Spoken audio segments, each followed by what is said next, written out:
So overview of the white paper, it's kind of broken down into kind of two halves, which is, okay, well, let's first understand what are the traditional, if we understand the traditional approach that we take to how we write knowledge, process, and delivery, what are the kind of common problems that we experience, and just get under that in a bit more detail to understand what causes that problem with employees and with staff. And then obviously the second half is, okay, well, if you understand the problem and you recognize you want to do something about it, then we talk about, well, how playbooks are a good solution to address some of those challenges that we've gone through. But I don't really want to focus this session on playbooks. I'll let the white paper do that job. This session is really just to go through what are those traditional the sort of problems that we see with the traditional approach. The core ones is obviously, I'll go through them individually one by one, but organizational drift, I'll come on to and cover that. Talk about the kind of cognitive load problem that people have, a bit more of a deep dive on the shelfware trap, but then also kind of explore what's the impact on continuous improvement and innovation. And fundamentally, the last point, and this is a kind of key aspect that we always look at, is, well, what's the human psychology to ways of working? What's going on in the human mind that's going to influence them to adopt your ways of working? So we call it the human machine. And that kind of summarizes the kind of core problems, because once you understand what's going on in people's heads, you can then start to design solutions and systems that kind of influences their behavior. Okay, but the main focus is just, you understand the kind of problem, and then it just helps you kind of evaluate, well, how best could I solve that problem in my organization?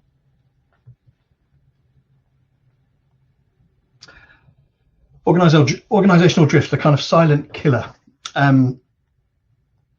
So drift, I mean, I think it's a well-known concept, and I'm just going to explain it in detail. But essentially, you draw a line in the sand and say, look, this is kind of this is the standard that we want people to meet.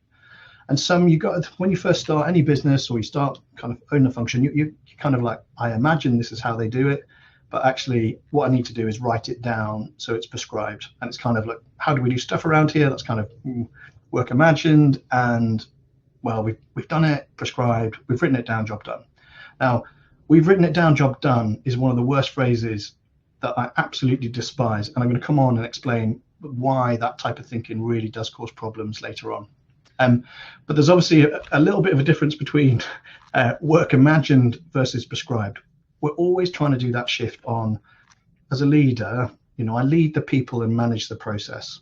But sometimes, that process isn't written down, it's not prescribed. And it's just, I just imagine that's how the team are working. I think they're doing their best.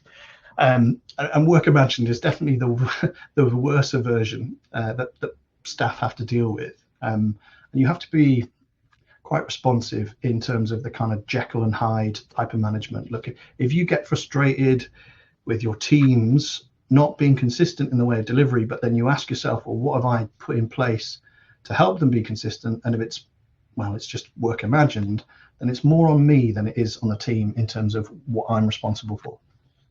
But I think everyone in terms of organizations will put a line in the sand and say, look, this is our minimum standard that we want you to meet.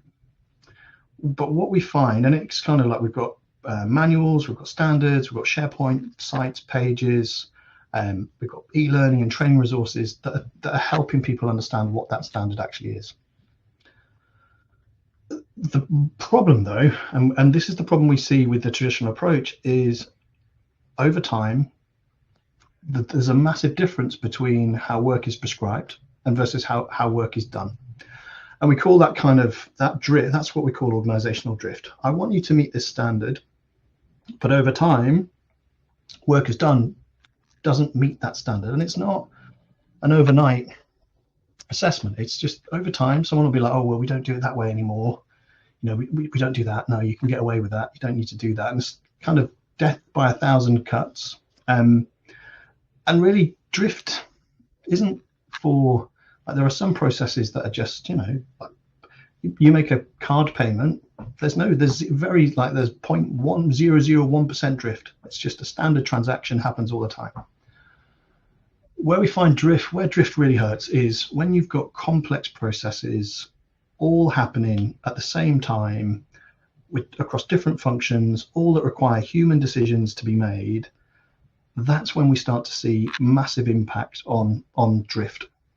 And traditionally, if you look at projects, that is what's going on in projects. You've got loads of different functions, loads of different teams, all making decisions on how to do things, but you are running multiple different processes. There's the business case, there's the planning, there's the solution, there's the design, there's the kind of health and safety assessment. All of that is going on simultaneously, and that's where it only takes a few of those processes to start going wrong or people being inconsistent that you then start to uncover and start to identify causes of drift. And that's the kind of key challenge with drift is it's a death by a thousand cuts, really. At some point, you'll start to say, oh, look, they didn't follow that process, but we got away with it. But as you go longer and longer on the project, those kind of hazards, those accumulations, they didn't do this, they didn't do that, we didn't notice that this happened, X, Y, Z. All of that is going to build up to a point where we say as work is done and hazard crossover. And the result of that is normally there is a critical failure event where the accumulation of hazards has created a massive impact on your project. Now, yes, some of those hazards might just be it's a huge amount of rework, massively impacted our schedule, massively impacted our budget, or in the most extreme cases, someone didn't go home. And that's the kind of core focus on drift. And the best way I phrase this is, look, you're always going to be managing drift in any organization. I use it with my team. If I notice that we've not done something, I'm like, guys, it's classic drift. That's the process. We didn't meet it, and this is the kind of result of it. But I use that phrase because I want the teams to recognize that, they understand drift, and I want to get drift to an acceptable level. And that's the kind of core focus is when I'm managing drift, I don't really want to be in that kind of below the line where it's kind of if we drift that far, that's going to create critical failure.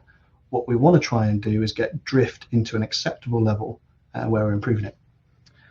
I'm going to come on to the kind of innovation problem as well with drift. Sometimes people will find better ways of working. They'll innovate and they'll raise the standard as well. It's just being able to kind of manage that. And this, when I look at drift, this is the kind of what goes on in my head is, look, I think everyone, ideally, if it's a high value process that you own and you manage, and it's the kind of core of your business, you want to be, in the green zone. You want to be, look, we are meeting the standard consistently, and we're actually proactively finding ways to innovate it and improve it.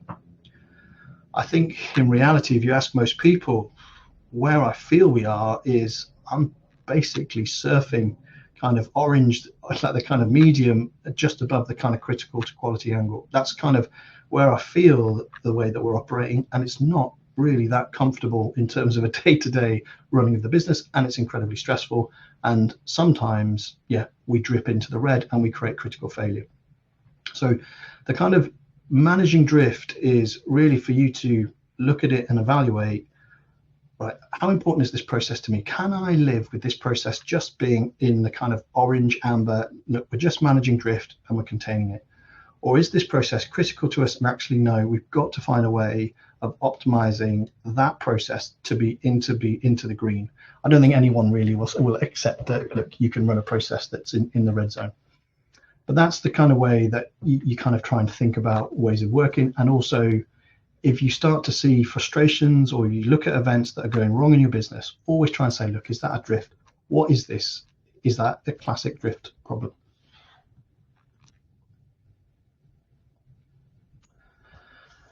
But the next thing that we explored is, look, the kind of, we'll call it the cognitive load problem. Why less is more?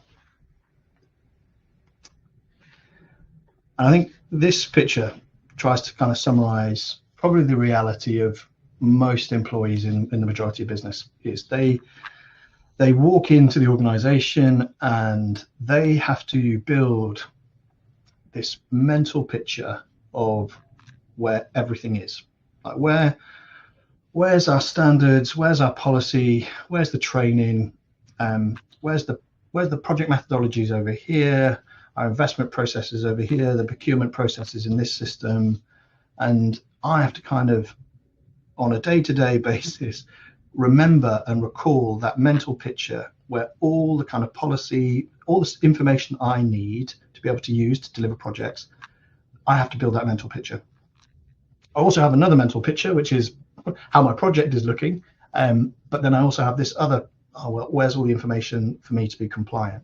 And look, people want to be compliant. They don't come into an office and go, oh, do you know what, I'm going to find a way of not doing something. People really want to do it, but I think they get massively frustrated when, you know, you try and get something done and someone turns around, oh, well, you didn't find it. You know, it's just over there in that SharePoint site. Or no, it's not there anymore. It's over here. So, you know, you're not making my life any easier, and it's always the burden is on me to kind of find that information. Another challenge with this as well is people have different views of what that picture actually is. You know, if you ask two people, they'll be like, well, my picture looks like this and my picture looks like that. So when it comes to kind of people collaborating on ways of working, it's kind of like, well, oh, I didn't even know that existed. You know, a lot of that dialogue is what challenges teams to collaborate and improve ways of working. But also, you kind of, if you're not careful, like, you know, knowledge is power, but it can impact culture. You know, you kind of reward people because they've got a better picture of how things are all connected, and it kind of influences, well, I know more than you. It's kind of, that's really not the type of culture that I wanted to build in an organization. It's just really a systematic way of us failing the kind of basics of putting the right things in place for people. Now, one of the best things you can actually do, and I've seen some, I mean, some sort of webs of death is how I described it with a few clients, is look, create your map. You know, cognitive load, humans can probably deal with about 7 + 2 is the kind of calculation that we normally run. It's like 7 things in your kind of cognitive mind at one time.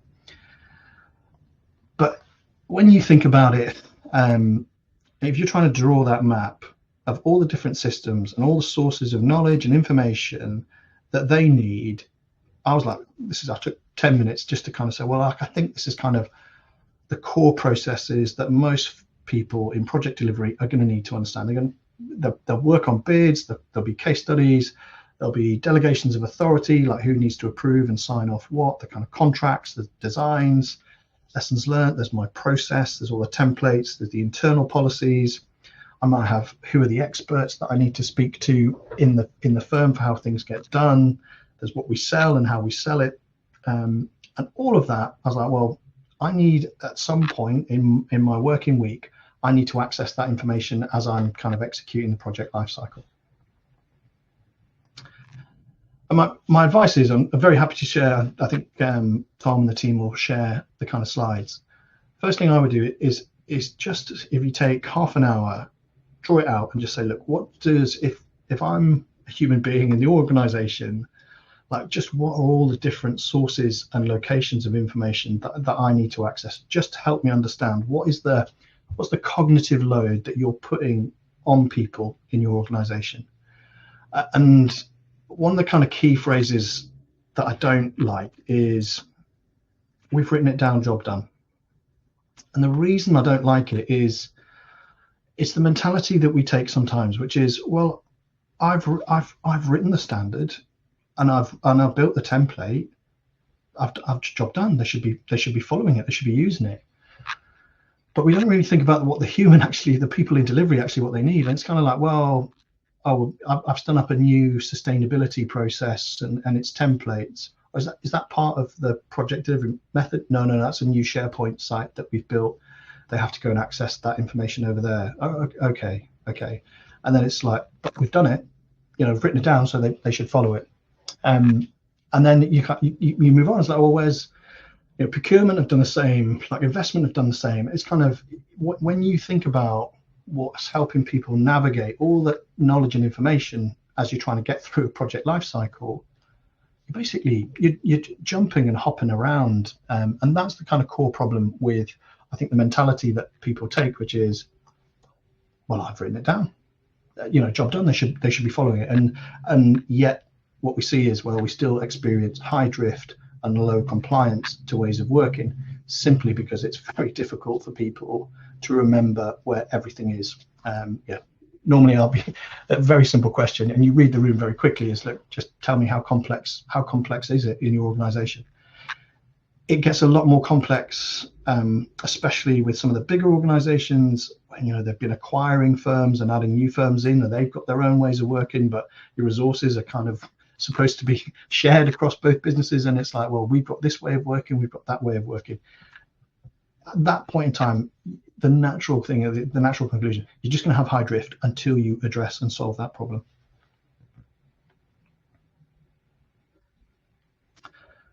Now, kind of this is the shelfware trap, and yeah, it's kind of our default response to failure. Hopefully everyone's kind of familiar with the kind of 3 lines of defense model. And quick summary is, look, first line of defense will be, look, we've written the process down, written what the standards are, and we expect the teams to follow that process and deliver projects in accordance with how we want them to work. That's kind of the first line. Second line then is, oh, well, actually we want to put some checks and balances in there, the kind of governance and oversight within the organization. So things like PMO or like emergence of project controls functions are there to ensure that, yeah, teams are getting it right first time and acting as that kind of first barrier of control.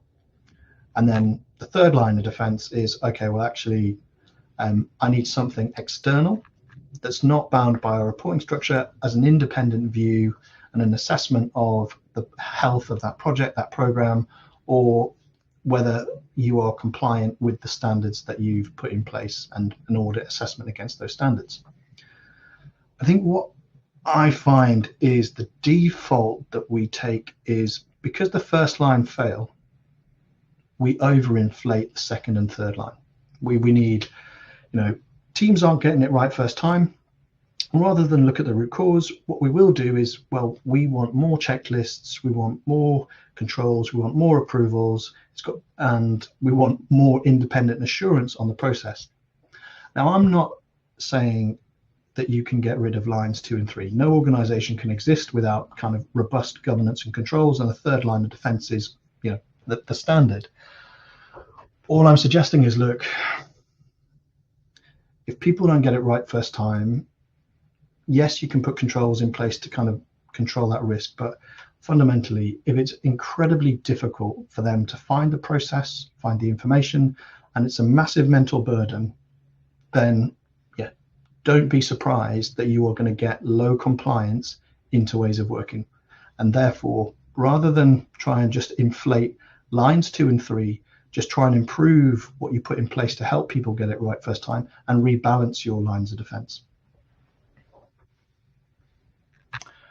A sort of quick synopsis is, look, processes will always provide clarity, but what we find when they're kind of written in documentation, and it's kind of this process over here, this process over here, that document over there, and it's kind of a wildy navigation that you kind of have to find, and it's completely disconnected from delivery, you will find that you're going to have high drift, and that you will find that most of the issues that you're kind of have to resolve are caused by drift. And the second point is, and I think this is why I think the traditional approach that we take is, we've written it down, job done. And what it does is it places the burden on the individual to go and try and build that mental picture in their head to go and find all the information they need when they need it. Now, accessibility is a core challenge to that. Humans, we're always seeking the path of least resistance. I want something quick, I want something easy, and if it's not, I'm going to be frustrated with it. And that kind of behavior is, I couldn't find it, I looked for it everywhere, and then I just, do you know what, we'll just do it my way. or I've got a template that I used on my old project. Let's just use that one.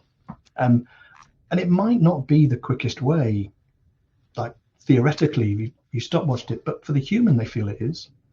And for the human, they feel that they're in control of it. And that's the kind of core concept. Like I'd say the core thing that you're trying to meet with helping people be compliant to ways of working is how quickly you can get the information to them when they need it.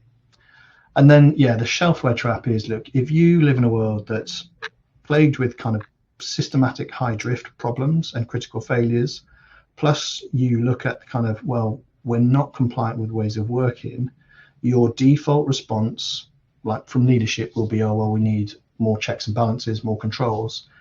And if you're not careful, I mean, I kind of framed it as the kind of oil tanker, which is, we're a real slow to react, respond business. You know, we've got checklists for X, we've got checklists for Y. You know, if we want to innovate and improve this process, many people aren't very confident or comfortable with us adjusting the process because we have a real first line compliance problem. So a lot of this is trying to help you keep your business kind of responsive, agile, fleet of foot, and be able to respond to opportunities, but also, you know, to help you build processes and ways of working that actually help teams be compliant with it and get it right first time. Like CI and innovation are kind of the disconnected loop. So I think this is the kind of core challenge that most people face will be, look, I don't really have clarity on what the process is. It's all written down, but it's very difficult. I have to kind of string it together and work it all out. But the method and the ways of working is kind of over here in some kind of SharePoint site. And then there's the reality of what's going on in delivery. And there's a massive disconnect. Like when your kind of knowledge and process are massively disconnected from delivery, that is the core kind of, you want those two connected so that you learn from delivery and it influences how your kind of process and how your knowledge basically evolves. If they're disconnected, I probably guarantee it's very rare that you see incremental developments of ways of working. It probably feels more static, and you know what, we'll look at it every couple of years, we'll have a look at it and go, yeah, no, we haven't done X, Y. It's kind of triggered by that, rather than teams constantly breaking it, adjusting it, and improving it.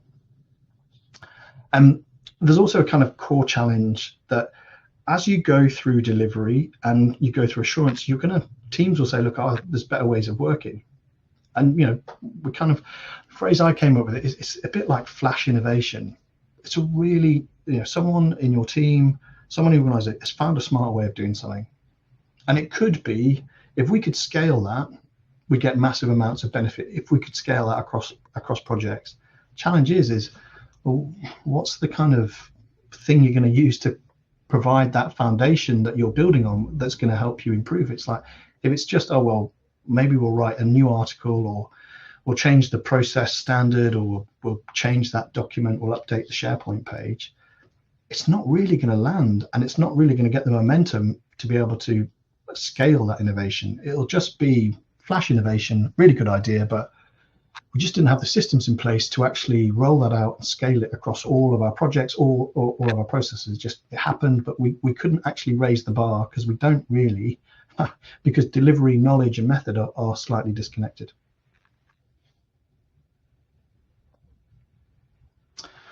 Next point is the human machine, and it's kind of, I sort of said, yeah, why your team isn't following the manual is how I described it. And there's an article I put on LinkedIn, I think last year, about the kind of human machine. And a few of these things I've talked about, like the cognitive load problem is one of the kind of key challenges you're going to face. But the phrase I came up with, like, understanding the human machine, is pretty critical to help you understand how you get humans to be kind of consistent in ways of working. And the phrase I came up with was the lazy problem solver. And the theory of that is, look, humans are incredibly creative creatures. We love solving problems. We love designing solutions. You know, it's in our nature. It's one of our traits. that constant desire to look at a problem and how we solve it. But also we're lazy. We're not. We're always trying to do things quickly. We're always trying to find, how can I get this thing done so I can do what I want to do? And that, the reason we're so innovative, the reason that we sort of solve problems and like things that like give us more time back, is that we are driven by that. And it's, when you think about designing ways of working for humans, like factor in the kind of lazy problem solver. Look, if it's going to take them more than 2 minutes to find something, I reckon you've lost them. They will then default to, well, I need to take control of it. If it's too difficult, I'm just like, oh, it's too frustrating. So the critical thing we need to work on is, it's the information they need when they need it to meet that basic kind of path of least resistance challenge. And if an old template on a project that was done 5-10 years ago is the quickest way that they think they'll get it done, they will default, because the thought of them trailing through a SharePoint site or trailing through a document and following 6 or 7 links to try and find it, they are going to get incredibly frustrated with it. And you will start to see drift from that behavior. The problem solver is also quite unique. And I think one of the best features we ever built in Method Grid was, yes, I can build a playbook, but then I can clone that playbook for every project and then give it to the team and say, look, I've given you 80%, I think, of what you need to do. They're the standards. That's what I need you to meet. But go and have a conversation with the client, and I want you to tailor that playbook, move it around, adjust it, right size it. But that's the way I want you to build the solution for how you solve that problem for the client. And being able to connect humans to, or anchoring them to the fact that they are using the kind of playbook as a way of them solution and designing the problem, and rather than it's kind of like I have a method statement and very rigid, kind of bit static, you need to write a document to tell me where you've tailored it and where you've right sized. That's probably not going to meet their basic solution exploring design feature. It's kind of like, how do I meet that distinctive trait that they really want to understand the problem and work out on a solution? And the kind of playbook concept we built for that primarily is built to kind of address that primary need in terms of the lazy problem solver. I'm going to switch to the other thing you kind of have to address is the fear index. You can watch for behavior signs, and when you're kind of explaining ways of working, they'll pull back, they don't want to touch it. A lot of things about when you want people to follow your way, you have to fundamentally understand, well, look, what is in place to help them take that step? It's very rarely their capability that's their problem. It's always going to be their experience and their confidence to give it a go. And when you kind of design methods, or you want to get consistent ways of working in, it's kind of, what can I do to influence that fear index so that they've got the confidence to do it my way or our way? And it can be as simple as, yes, training and learning are key to that. It could be, well, here are the top experts that you need to speak to. If you've never done it before, these are the 3 people in the firm that can help you do it. Or look, here's the template I want you to use, and here's 2 best practice examples. All I'm trying to do with those very simple techniques is just make them feel at ease so that they've got all the support they need in order to execute it. Because if they fear it and they're not going to be successful, or it's going to damage their reputation, they're going to default to what they know, and that what they know is what they did on their last project, and that might not be the way that you want them to operate. But be encouraged, because humans have a thirst to learn. Like, we love learning new skills, we love developing new skills. So they want to develop their experience, but again, how do you make it accessible and easy for them to build their confidence and acquire that skill set? The other point is came up this week. Everyone says humans hate change, and I think I kind of rephrased it. I said, I think humans love change. They love change that they're in control of, and especially if you think of like project management and all the kind of roles about the things that they have to do, they love kind of, if I've built this solution and I've designed it, it's mine, and they love the change that they're in control of. But it's about giving them the kind of tool sets of kits to help them explore that. But rather than make it kind of, again, another mental picture of this is how I think I'm delivering it, how do you help them visualize that, and how do you help them communicate it so that it's completely transparent in terms of how they've configured and tailored ways of working for your organization?